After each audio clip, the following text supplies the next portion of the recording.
Welcome to Satan is My Superhero.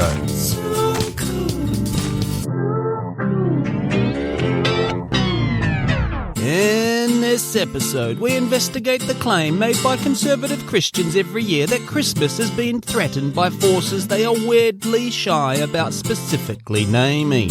I'll save you some time. It's Jews. The first and foremost piece of cognitive dissonance we must force our way through when examining the threat to Christmas is where it has actually come from historically. Is it Big Easter? Christmas had been frowned upon and ignored in a lot of Protestant places throughout Europe for as long as the Protestant movement had existed. Their reasoning was pretty straightforward. Unbelievably straightforward and logical for Christians, actually. The Christmas celebration is simply not Christian. Neither was Jesus. It's not biblical and was not known to the faith's founding fathers.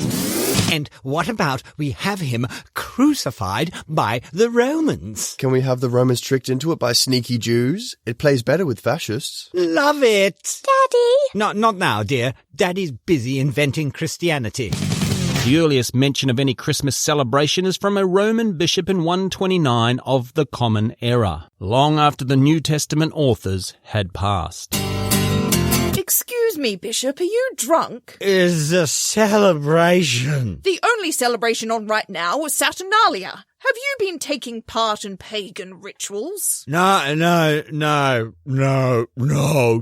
I've been celebrating, Jesus. Yes, Jesus. That's it. It's his birthday. So while already not celebrated by some Europeans, the first official state ban was introduced by the British Puritan Parliament in 1647. The motion to ruin everyone's fun is carried by the House. Never again shall the cool people have parties we're not invited to. You will often hear this ban on Christmas was spearheaded by Oliver Cromwell. Fake news. He was part of that puritanic theocratic government, but he wasn't actually pulling the levers of power at that moment in history. It wasn't me, Gov. I swear. I wasn't there. Satan. In fact, there is no record in his letters or speeches of his opinion on the Christmas ban one way or the other. Mr. Cromwell, what are your thoughts on banning Christmas? I'm a bit busy right now. I've got a treacherous parliament of oligarchs trying to get out of paying the soldiers they hired to overthrow the king. It's almost like they lied to the common man, sowed chaos among the electorate just to increase their own personal power. And one of them insists on naming everything X. Nothing new ever happens. It's argued this official ban was neither popular, effective, nor particularly enforced. Hey, we said no Christmas celebrations. This isn't a Christmas party, this is just a general party that you're also not invited to. This ban on Christmas was rescinded immediately at the restoration of the British monarchy in 1660. I'm back, bitches, and look who I brought with me. But never fear, the war on Christmas would continue to be waged by the OG founding fathers of the United States of Jesus Christ's America. That's right, the Plymouth Rock Pilgrims went out of their way to prove the point and worked on the very first Christmas Day in the New World in 1620. We've really shown those satanic popists back in England just who's right with the Lord, haven't we, Brother Pilgrim? Oh yes, most certainly, Sister Pilgrim. Now, if you'll excuse me, I have to die of scurvy. Then the Massachusetts Bay Colony went and made Christmas illegal in 1659. Hey there, Pilgrim. There is nothing more un-American than Christmas. This ban would remain in place until it was overturned by the English governor in 1681. I say, chaps, you left the motherland claiming you were fleeing religious intolerance. Yet, as soon as you arrived here, you immediately began your own religious persecution. That's not what happened. Oh, really? Tell me what did happen. That's what I thought. Christmas is back on. Christmas would not be recognised as a federal holiday in the United States of Jesus Christ's America until 1870. 250 years after white colonisation began and a century after becoming a sovereign republic. Totally a Christian nation. Totally. The panic over a war on Christmas as we know it today was probably started by anti-Semite Henry Ford in his 4-volume set of booklets, The International Jew, the World's Foremost Problem. Ford wrote, The whole record of the Jewish opposition to Christmas, Easter, and other Christian festivals, and their opposition to certain patriotic songs, shows the venom and directness of their attack. I think what he really meant was, If you join a union, the Jews will murder Santa. Ho, ho, ho. In 1959, the too far right for Barry Goldwater John Birch Society fanned the panic with a pamphlet titled There Goes Christmas, in which they claimed, one of the techniques now being applied by the Reds to weaken the pillar of religion in our country is the drive to take Christ out of Christmas, to denude the event of its religious meaning. That's right, it was the communists turning Christmas into a capitalist orgy of consumption and excess. But not content with only blaming the Reds under the bed, the John Birch Society also claimed, What they now want to put over on the American people is simply this. Department stores throughout the country are to utilise UN symbols and emblems as Christmas decorations. Of course it's the United Nations, of course it is. The communists and United Nations are trying to steal Christmas. When you say communists and United Nations, you mean Jews, don't you? Yes. No, I mean, no. Peter Brimlow, who has sued institutions for calling him a white supremacist, so we won't call him a white supremacist, but he is very definitely a white supremacist, is believed to have coined the phrase war on Christmas in the late 90s. According to Brimlow himself, the first time the phrase was ever posted online was by him on December the 12th, 2000, on his own website, vdeer.com. The war against Christmas rages on, part of the struggle to abolish America. This post was in relation to an email he'd received from Amazon wishing him Happy holidays. I won't have a happy holiday now. You've ruined it.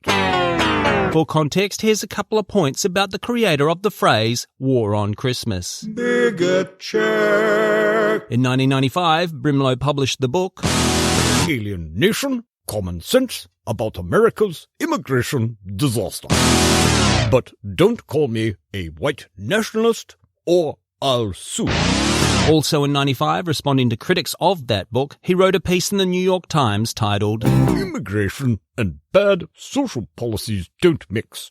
A white ethnic core. But don't call me a white supremacist or I'll sue. In 1999, he set up the organisation VDEER, which the Southern Poverty Law Centre describes as a hate group and the Anti-Defamation League calls a Racist anti-immigrant group. But don't call me a racist or I'll sue. VDEER is named after Virginia Deer, the first white child born to allegedly 2 white parents in the New World in 1587. Congratulations, Mrs. Dare. It's a girl. What colour is she? White? Why would you ask? Oh, no reason. Can someone let Running Bear know it's probably okay to return to camp? Brimlow has called for the reversal of Brown versus Board of Education. This was the ruling that ended segregations in school in 1954. Come on, it's been 70 years. How much schooling do these coloured children need? I'm not a racist. If you call me one, I'll sue. Make America great again. At the 2012 Conservative Political Action Conference, Brimlow gave a speech titled The Failure of Multiculturalism, How the Pursuit of Diversity is Weakening the American Identity. Now, I actually agree with Brimlow on this one. You see, the very definitely white supremacist anti-immigration warrior Peter Brimlow is, of course, an immigrant himself. Wow, I didn't see that coming. I'm not talking about a DACA immigrant who was brought there as a minor. No, he moved to the US when he was in his 30s. So yes, immigrants like Peter Brimlow are weakening American identity. I didn't mean white immigrants, obviously. And in my final note on Brimlow, in 2021, a New York court dismissed his defamation case because Brimlow failed to produce any evidence that the New York Times had acted with malice when they said he was an anti-Semitic open white nationalist animated by race hatred. When did being a bigot become a bad thing? Despite Brimlow's best efforts, the war on Christmas really took off in 2004 when sex pest Bill O'Reilly decided he could also make hay in the battlefield with a segment titled Christmas Under Siege.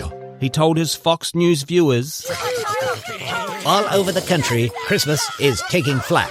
After giving some examples of local municipalities and privately owned businesses not endorsing Christianity full-throatedly enough, he then added, Secular progressives realize that America, as it is now, will never approve of gay marriage, partial birth abortion, euthanasia, legalized drugs, income redistribution through taxation, and many other progressive visions because of religious opposition. But if the secularists can destroy religion in the public arena, the brave, new, progressive world is a possibility. That's what happened in Canada. I think sex pest O'Reilly thinks his viewers think Canada is some kind of dystopian gay communist wasteland. And he might be right. Not about Canada, I mean about his audience. The best thing about being Canadian, is the liberal society and free healthcare, The worst thing is the state-enforced bot stuff, Now you know why they call their police force Mounties. Now that sex pest O'Reilly comment was much longer than I would normally like to give a sex pest on my show, but I really wanted to include this part. America, as it is now, will never approve of gay marriage, partial birth abortion, euthanasia, legalized drugs, income redistribution through taxation. Gay marriage and legalized drugs have already been knocked off that list. It's just nice sometimes to be reminded these guys are losing. Political correctness has gone too far, goddammit.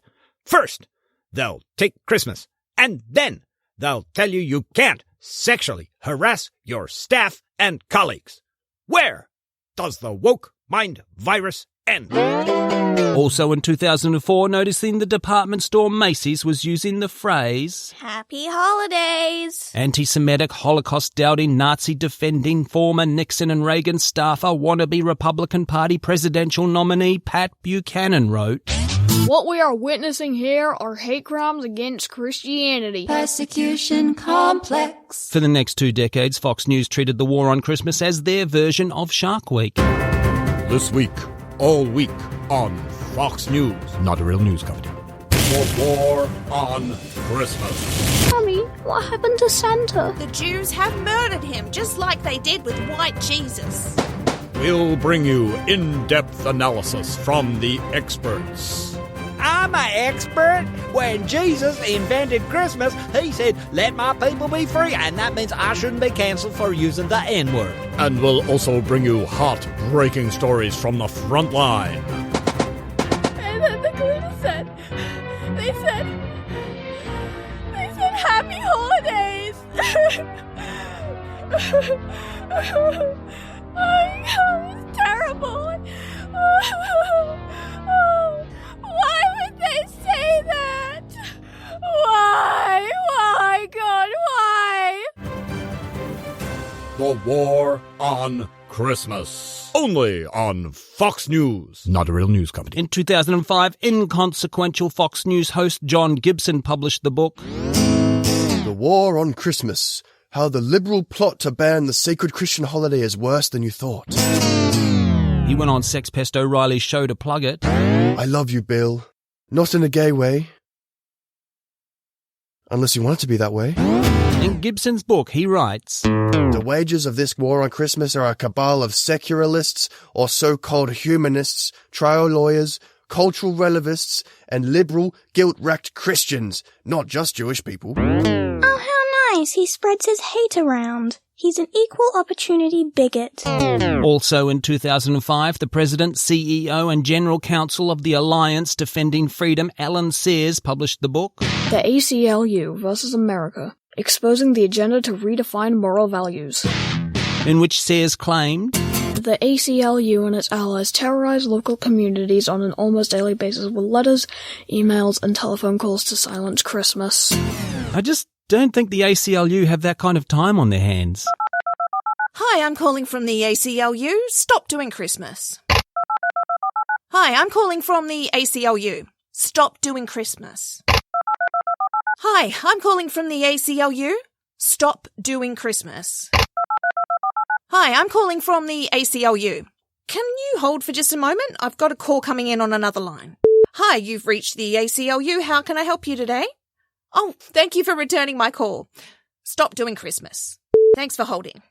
Stop doing Christmas. Alan Sears Alliance Defending Freedom is a Christian legal advocacy group trying to bring about the Republic of Gilead through the legal system. The Southern Poverty Law Centre lists them as an extremist anti-LGBTQ hate group. Ebenezer Scrooge was gay, you know. Not a lot of people pick up on that. Read the book again. You'll see. So I guess just being homophobes and not anti-Semites is an improvement. From Wikipedia, in 2022, Alliance Defending Freedom took on a case defending a Tennessee-based Christian adoption agency that refused to work with Jewish prospective parents. Oh, Alliance Defending Freedom, you sneaky bigots. When we say freedom, we mean privilege. White privilege. Just in time for Christmas 2013, former Republican vice presidential nominee and renowned geography scholar I can see the North Pole from my house. Sarah Palin wrote the perfect stocking filler. Good tidings and great joy, protecting the heart of Christmas. I got you a book written by Sarah Palin for Christmas. Oh, yay! But will I get in trouble if I colour outside the lines? In 2015, evangelical pastor Joshua Fierstein went viral with a video of himself titled, Starbucks removed Christmas from their cups because they hate Jesus. I wonder if they found out Jesus drinks bubble tea. In this video, Fierstein boasts how he had tricked a poor Starbucks employee just trying to get through their day into writing Merry Christmas on his cup. How did Fierstein pull off this Bond-level ploy? He told the Starbucks server his name was Merry Christmas. And first-time winner of all the Nobel Prizes combined together is Joshua Fierstein for being so goddamn clever.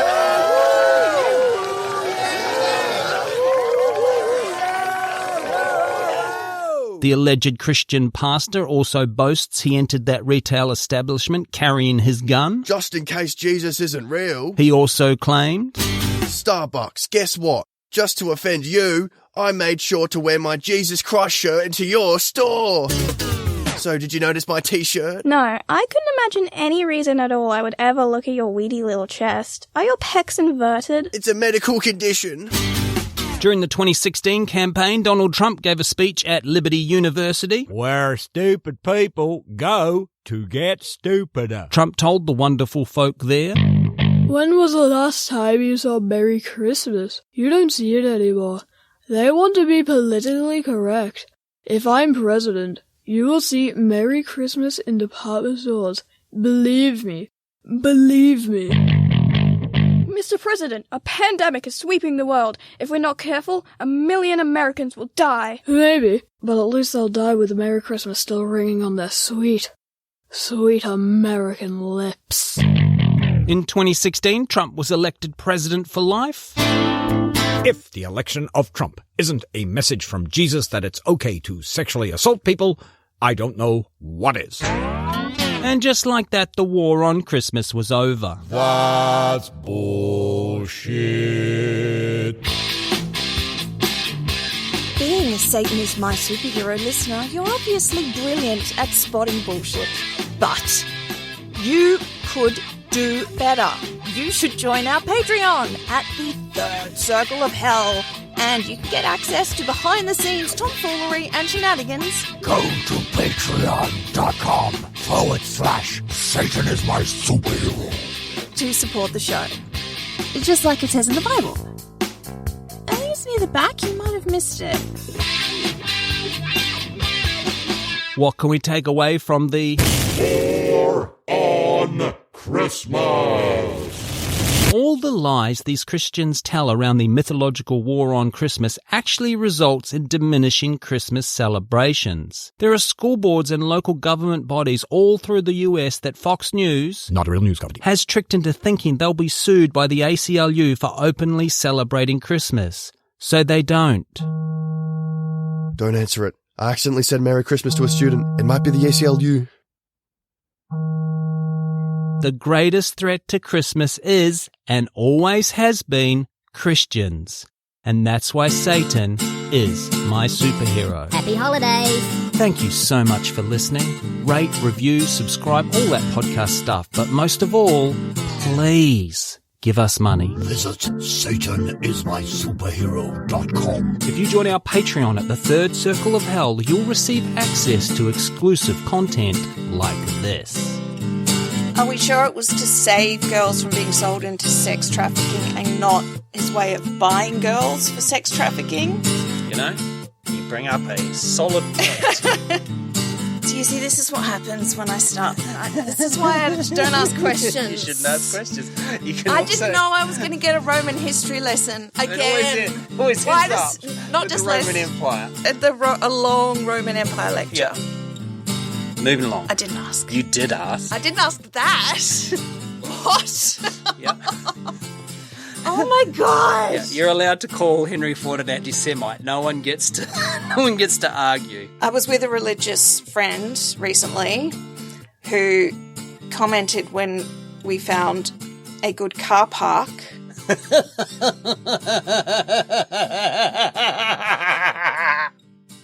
You should have state-enforced butt sex. Oh, that's what racist means. I thought it means you drive race cars. I'm totally racist then.